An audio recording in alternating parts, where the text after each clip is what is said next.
കയ്യൊക്കെ വെക്കണം.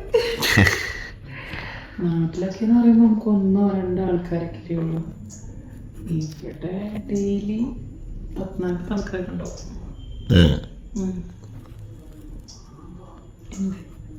40 ആൾക്കാരോ ഒരു ദിവസം?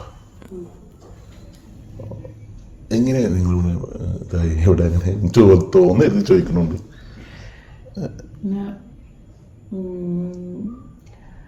ഫേസ്ബുക്കിൽ നിന്ന് പരിചയപ്പെട്ടതാ അശോകിനെ. ഈ ദുബായിലെത്തിയത് എങ്ങനെ? പുള്ളി എന്നോട് പറഞ്ഞത് ബോംബെയിലെ സോഫ്റ്റ്വെയർ എഞ്ചിനീയർ ആയിരുന്നു ഒരു കമ്പനിയിൽ. അപ്പോൾ അങ്ങനെ എൻ്റെ ഇഷ്ടപ്രകാരം വീഡിയോ എടുക്കുമ്പോൾ കുഴപ്പമില്ല, പക്ഷെ ഇതൊന്നും പുറത്തേക്ക് വിടരുതോ. വീഡിയോ എടുക്കുന്നില്ല, മൊബൈലിൽ നോക്കിയതാ.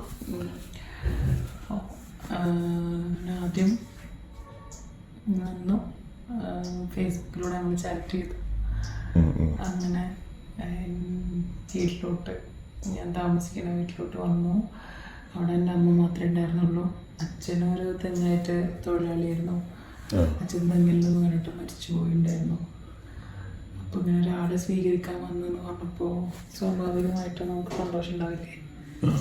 അങ്ങനെ കല്യാണമൊക്കെ കഴിഞ്ഞിട്ട് ഞങ്ങൾ ബോംബെയിൽ പോയി.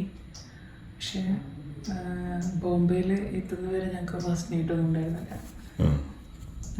അവിടെ വെച്ചിട്ട് അവിടുത്തെ ഒരു മാർവാടിക്ക് പുള്ളിക്കാരൻ എന്നെ വിട്ടു. മാർവാടി എന്ന് പറഞ്ഞിട്ട് ഇങ്ങനെ പലിശക്കൊക്കെ പൈസ കൊടുക്കുന്ന അവിടെയുള്ളൊരു ആളാണ്.